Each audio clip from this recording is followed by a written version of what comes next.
அனைவருக்கும் வணக்கம். இன்னைக்கு நாம பார்க்க போற கொஸ்டினுக்கு போறதுக்கு முன்னாடி இன்டகிரேஷன் தொகையீடுலாம் என்ன அப்படிங்கிறத ஒரு வாட்டி ரெஃப்ரெஷ் பண்ணிட்டு போயிடலாம். என்கிட்ட ஒரு ஈக்குவேஷன் கொடுத்துருக்காங்க. அந்த ஈக்குவேஷன் வந்து dB equal to mu naught I by 4πa cos by டி5 அப்படின்ட்டு இருக்குது. இந்த டி5ன்னு இருந்தால் டிஃப்ரென்சியேஷன் பண்ணியிருக்காங்கன்னு அர்த்தம், வகையீடு. நாம் அதுக்கு ஆப்போசிட் இன்டகிரேட் பண்ண போகிறோம் அப்படின்ட்டு. இன்டகிரேட் பண்ணுறதுக்கான ஃபஸ்ட்டு விஷயம் என்னென்னா எஸ் சிம்பிள் போட்டு அதை எழுதிக்கிறதுங்க. இந்த கொக்கி மாதிரி ஒன்று போடுறாங்களா இன்டகிரேட் பண்ணுறோங்கிறக்கு அடையாளமாக, அதுதான் ஃபஸ்ட்டு ஸ்டெப்பு. அதை எடுத்து எழுதியாச்சு. அடுத்து எதெல்லாம் கான்ஸ்டன்ட்டோ அதை எடுத்து வெளியே வச்சுக்க போகிறோம். டி கூட என்ன லெட்டர் இருக்குதோ அதுதான் வேரி ஆகுது. அது தவிர பாக்கி எல்லாத்தையும் தூக்கி வெளியே போட்டுறோம். இப்போ காஸ் 5 மட்டும் உள்ளே இருக்கும், பாக்கியெல்லாம் கான்ஸ்டன்ட் அப்படின்னு வெளியே வந்தாச்சு. Mu naught I by 4πa integral cos 5 டி5. இது நம்மகிட்ட இருக்கிற செகண்ட் ஸ்டெப்பு. எஸ் சிம்பிள் போட்டு எழுதணும், கான்ஸ்டன்ட் எடுத்து வெளியே வச்சுருக்கோம். அடுத்தது லிமிட்டை ஃபிக்ஸ் பண்ண போகிறோம். லிமிட் அப்படிங்கிறது எதுலேருந்து எது வரைக்கும் நாம் இன்டகிரேட் பண்ண போகிறோம் அப்படின்னு பார்க்குறக்கு, நான் டெரிவேஷன் போடும்போது எனக்கு என்ன ஃபார்மேட்டில் கிடைக்கும் அப்படின்னா, இது மாதிரி ஒரு செக்மெண்ட் இருக்கும். அதோட லோவர் பார்ட்டில் ஆங்கிள் வந்து 5.1 இருக்குது. அப்பர் பார்ட்டில் ஆங்கிள் என்ன இருக்குது அப்படின்னு பார்த்தீங்கன்னா 5.2 இருக்குது. ஸோ நான் கீழேருந்து மேலே வரைக்கும் ஃபுல் கவர் பண்ண போகிறேன். ஸோ 1லேருந்து 5.2 வரைக்கும் நான் இன்டகிரேட் பண்ண போகிறேன். இந்த 5.1 அப்படிங்கிறது நெகட்டிவ் பார்ட்டில் இருக்குது, ஆக்சிஸில் இருக்குது, அதனால் ஒரு மைனஸ் சைன் வச்சுருக்கேன். அப்போது லிமிட் வந்து -5.1 to 5.2. இதுதான் லிமிட்டு. டெரிவேஷன் ஸ்டெப்புக்கு போகிறதுக்கு முன்னாடி அதை ஒரு வாட்டி நான் எழுதியே காமிச்சுக்கிறேன். எங்கே இருக்குது? -5.1லேருந்து 5.2 வரைக்கும் லிமிட் எழுதியாச்சுங்களா? ஓகே, நெக்ஸ்ட்டு இந்த பார்ட்டுக்கு வாங்க. அடுத்து என்ன செய்ய போகிறோம் அப்படின்னா, ஃபார்முலா யூஸ் பண்ண போகிறோம். Integration formula. இன்டகிரேஷன் ஃபார்முலா என்ன சொல்லுது? காஸ் 5 டி5 அப்படின்னு இருந்தால் அதுக்கு பதிலாக சைன் அப்படின்னு சொல்லுது. அப்போ நம்ம வச்சிருக்கிற இந்த ஈக்குவேஷன் என்னவா மாறும்? Mu naught I by 4πa. இதெல்லாம் எடுத்துடலாமா? இன்டகிரல் காஸ் 5 டி5, அதுக்கு பதிலாக சைன் 5 போட்டாச்சு. லிமிட்டை நம்ம இன்னும் யூஸ் பண்ணவே இல்லை, அதனால் அந்த லிமிட்டை வெளியே எழுதியிருக்கேன். -5.1லேருந்து 5.2 வரைக்கும். இப்போ நாம் லிமிட்டை யூஸ் பண்ண போகிறோம். லிமிட்டை யூஸ் பண்ணால் என்ன ஆகும்? அதுக்கு ஒரு ரூல் கொடுத்துருக்காங்களா? இந்த 5க்கு பதிலாக அப்பர் லிமிட் கொடுக்கணும் 5.2. ஒரு மைனஸ் சைன் போட்டுட்டு இந்த 5க்கு பதிலாக -5.1 அப்படின்னு எழுதணும். Upper limit minus lower limit அப்படிங்கிறத ரூல். அதை அப்படியே யூஸ் பண்ணோம் அப்படின்னா mu naught I by 4πa, upper லிமிட்டை யூஸ் பண்ணியிருக்கேன் நான் 5.2 மைனஸ், இது ஃபார்முலாவில் வர minus, sine -5.1 lower limit use பண்ணியிருக்கேன். சைன் மைனஸ் தீட்டாங்கிறது மைனஸ் சைன் தீட்டாவா? அப்போ இது ஃபுல்லாக சேர்ந்து ஒரு மைனஸ் ஆகும். இங்கே ஒரு மைனஸ் இருக்குது, ரெண்டு மைனஸ் சேர்ந்து அது ப்ளஸ்ஸாக மாறிடுச்சு. Mu naught I by 4πa sin 5.2 plus sin 5.1. இதுதான் எங்கிட்ட இருக்கிற ஃபைனல் பார்ட். ரைட். இப்போ ஈக்குவேஷனுக்கு இந்த பக்கம் இருக்கிறது பார்த்தோம், ஈக்குவேஷனுக்கு இந்த பக்கம் இருக்கிறது பார்க்கலாங்களா? என்ன? இன்டகிரல் டிபி அப்படின்னு இருக்குங்களா? இன்டகிரேஷனும் டிஃபரன்சியேஷனும் ஆப்போசிட் ப்ராசஸ். ஸோ அது கேன்சல் ஆகி ரொம்ப சிம்பிளாக பி மட்டும் இங்கே இருக்குது. இதுதான் இன்டகிரேஷனோட பேசிக்குங்க. எஸ் சிம்பிள் போடுறோம், ஸ்டெப் நம்பர் 1. கான்ஸ்டன்ட்டை வெளியே வைக்கிறோம், ஸ்டெப் நம்பர் 2. லிமிட்டை ஃபிக்ஸ் பண்ணுறோம், ஸ்டெப் நம்பர் 3. யூஸ் பண்ணுறோம், ஸ்டெப் நம்பர் 4. லிமிட்ஸை அப்ளை பண்ணுறோம், ஸ்டெப் நம்பர் 5. இவ்வளோ தாங்க இன்டகிரேஷன். ஏற்கனவே நம்ம +1ல் பார்த்துருக்கோம். இன்னொரு வாட்டி ரீகால் பண்ணிட்டா இப்போ நம்ம பார்க்க போகிற டெரிவேஷனுக்கு அது ரொம்ப யூஸ்ஃபுல்லாக இருக்கும். நாம் பார்க்க போகிற டெரிவேஷன் பாருங்கள். இந்த டெரிவேஷனில் என்ன சொல்கிறாங்க அப்படின்னா, டைட்டில் இருந்தே நம்ம டெரிவேஷனோட ஒரு பார்ட் டயக்ராமுக்கு போகலாம். மேக்னெட்டிக் ஃபீல்டு, சம்டைம்ஸ் மேக்னெட்டிக் இண்டெக்ஸ்ன்னு சொல்ல போகிறாங்க. காந்த புலம், இதுதான் நம்ம கண்டுபிடிக்கிறோம். ஸோ லாஸ்ட் ஆன்சர் வந்து பின்னு வரப்போகுது. அடுத்தது என்ன இங்கே டயக்ராமில் மெயினாக நம்ம கொடுக்க போகிறோம் அப்படின்னா ஒரு லாங் ஸ்ட்ரைட் கண்டக்டர் கொடுக்க போகிறோம். நீண்ட நேரான கடத்தி. ஸோ நான் ஒரு ஸ்ட்ரெயிட் கண்டக்டர், கரண்ட் அது வழியாக போகுதுங்களா, ஒரு பேட்டரியை கனெக்ட் பண்ணி கரண்ட் அது வழியாக கொடுத்தாச்சு. கரண்ட் எங்கேருந்து எங்கே போகுதுன்னு பார்த்தீங்கன்னா கீழே இருந்து மேலே போகுது. இந்த இன்ஃபைனைட் லாங் கண்டக்டரை வச்சு இம்மீடியட்டாக நம்மளால் மேக்னெட்டிக் இண்டக்ஷன் மேக்னெட்டிக் ஃபீல்டு கண்டுபிடிக்க முடியாது. அதனால் நான் அதில் ஒரு ஸ்மால் செக்மெண்ட் மட்டும் எடுத்துக்கிறேன். அதுக்கு கரண்ட் எலமெண்ட்டுன்னு பேர். மின்னோட்டத்தினுடைய மிக சிறிய நீளக்கூறு. கரண்ட் எங்கேருந்து போகுது, கீழே இருந்து போகுது. அதனால் ஃபஸ்ட்டு வர்ற பார்ட்டை ஏன்னு வச்சுருக்கேன், செகண்டை பின்னு வச்சுருக்கேன். அடுத்து இந்த கண்டக்டரை சுற்றி மேக்னெட்டிக் ஃபீல்டு ப்ரொடியூஸ் ஆகுது. ஆனால் அவங்க சொல்கிற பாயிண்டில் கண்டுபிடிக்க சொல்கிறாங்க. அந்த பாயிண்ட் இங்கே இருக்குது, தட் இஸ் பி. இது நாம் கன்சிடர் பண்ணியிருக்கிற கரண்ட் எலமெண்ட்லேருந்து ஆர் டிஸ்டன்ஸில் இருக்குங்க. ஆக்சுவலாக கரண்ட் எலமெண்ட் அப்படிங்கிறது ரொம்ப ரொம்ப ரொம்ப சின்னது. நாம் அதை அண்டர்ஸ்டாண்ட் பண்ணுறதுக்கு ஈஸியாக நாம் என்ன பண்ணியிருக்கோம் அப்படின்னா ஏபி அப்படின்னு கொஞ்சம் பெருசாக போட்டு பார்த்துருக்கோம். இதுதான் அந்த கரண்ட் எலமெண்ட்டு கனெக்ட் ஆனது. என்ன டிஸ்டன்ஸ் இருக்குன்னு பாருங்கள், ஆர். மேலே கீழே எல்லாம் ஒன்று தான். ஓரளவு நாம் அஸ்யூம் பண்ணி கண்டக்டரோட சென்டர் இங்கே இருக்குது நோட் பண்ணிக்கிறோம். அது வந்து ஓ. அதை பி கூட கனெக்ட் பண்ணியிருக்கேன். இந்த ரெண்டுக்கு இடையில இருக்க டிஸ்டன்ஸை வந்து நான் ஏன்னு வச்சுருக்கேன். இதுதான் நான் இப்போதைக்கு டயக்ராமில் செஞ்சுருக்கிறது. ஸோ ஓவரால் கண்டுபிடிக்கிறப்போ ஃபுல் லென்த் வேணும் அப்படிங்கிறனால நான் அந்த ரெண்டு பார்ட்டை கொண்டு வந்து கனெக்ட் பண்ணிக்கிறேன் கண்டக்டர் கூட, பியிலிருந்து எடுத்து. அதே மாதிரி இங்கேயும் கனெக்ட் பண்ணிக்கிறேங்க, கொண்டு வந்து இங்கே கனெக்ட் பண்ணியாச்சு. சரி, ஃபஸ்ட்டு பார்ட்டாக இந்த டயக்ராம் நான் டீல் பண்ணிகிட்ருக்கிறேன். என்ன செஞ்சுருக்கேன் அப்படின்னா நிறைய செக்மெண்ட்டாக பிரிச்சிட்டேன். இந்த ஏலேருந்து ஒரு நார்மல் ட்ரா பண்ணுறேன். அது சிங்கிற இடத்துல மீட் பண்ணுது. சரிங்களா? இப்போ ஆங்கிள் ஃபிட் பண்ண போகிறேன். அதுதான் அடுத்த ஸ்டேஜ். ஆங்கிள் எங்கெல்லாம் வரும்னு பாருங்கள்.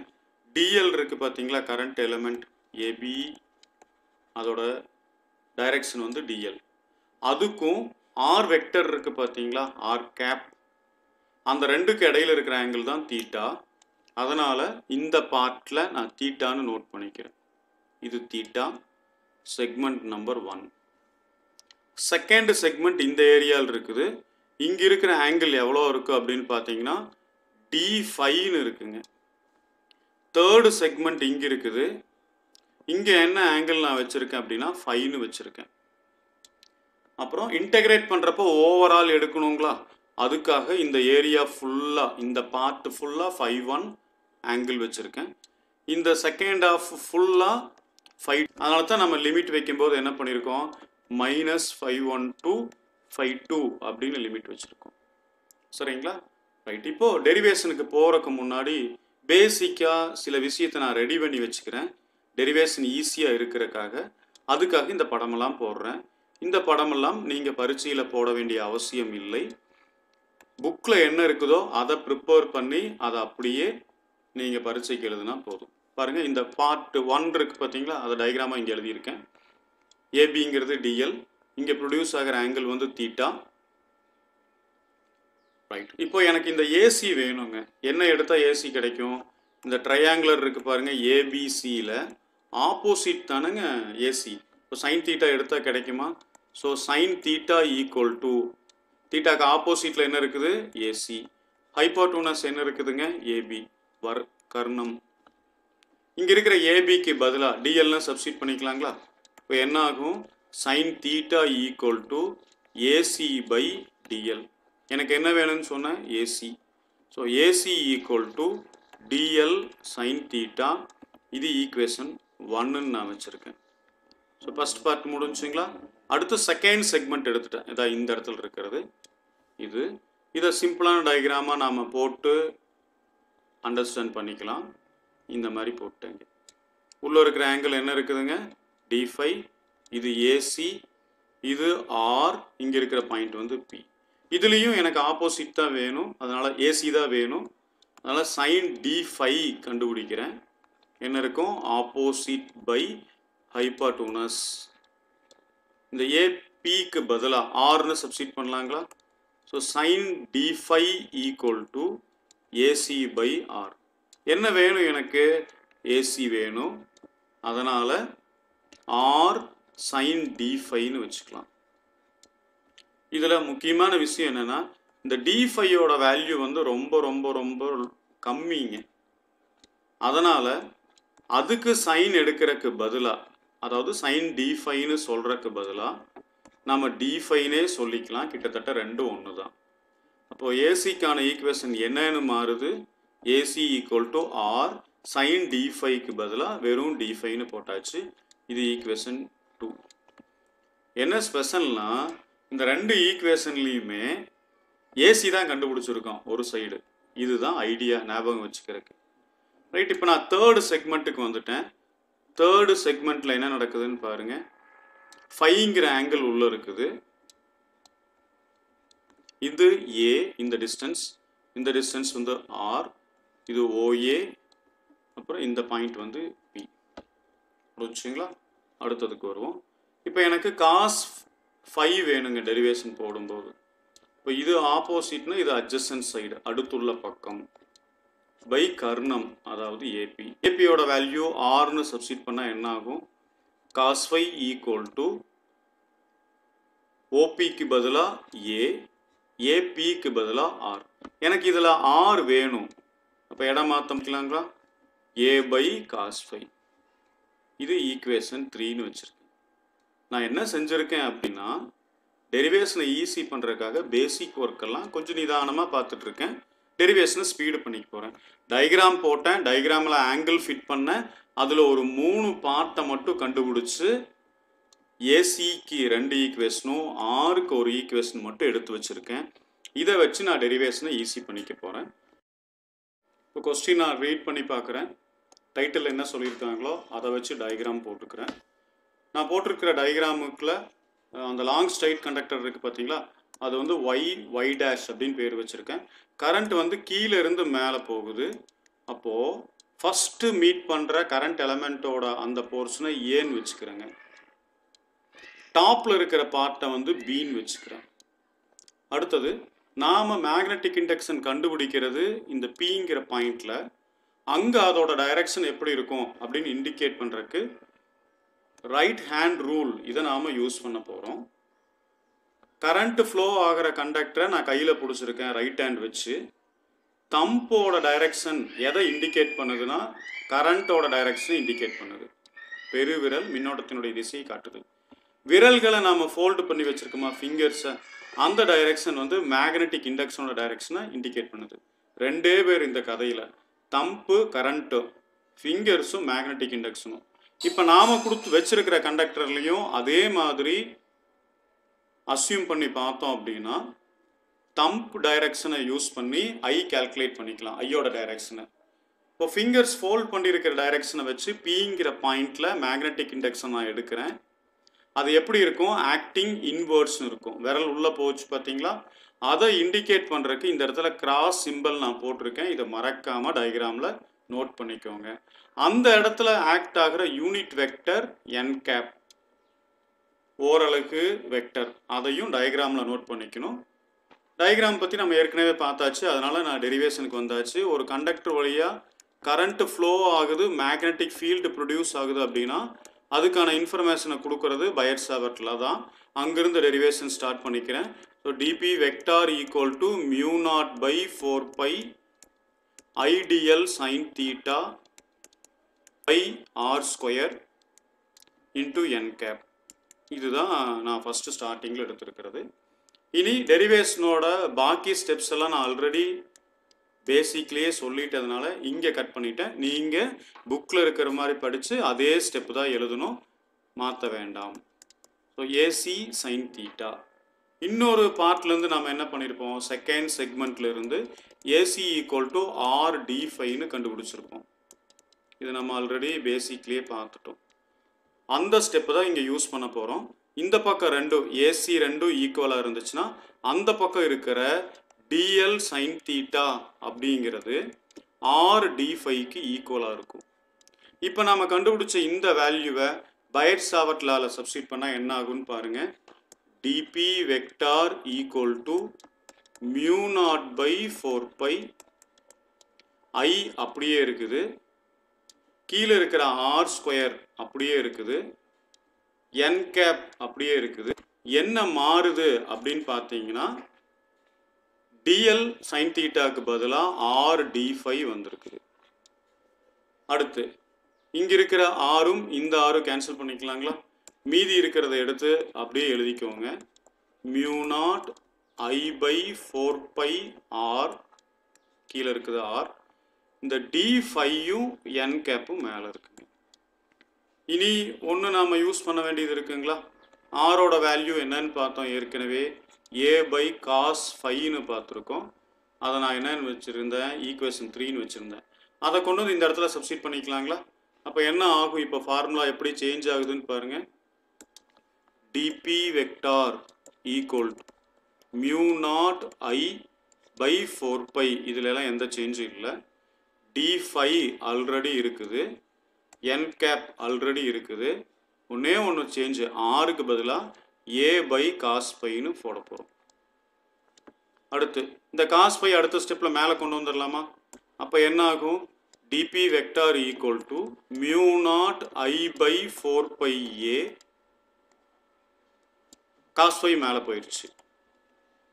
மீதி இருக்கிறதுலாம் என்னன்னு பாருங்க, d5 n கேப். இது ஒரு முக்கியமான ஆன்சர் நமக்கு.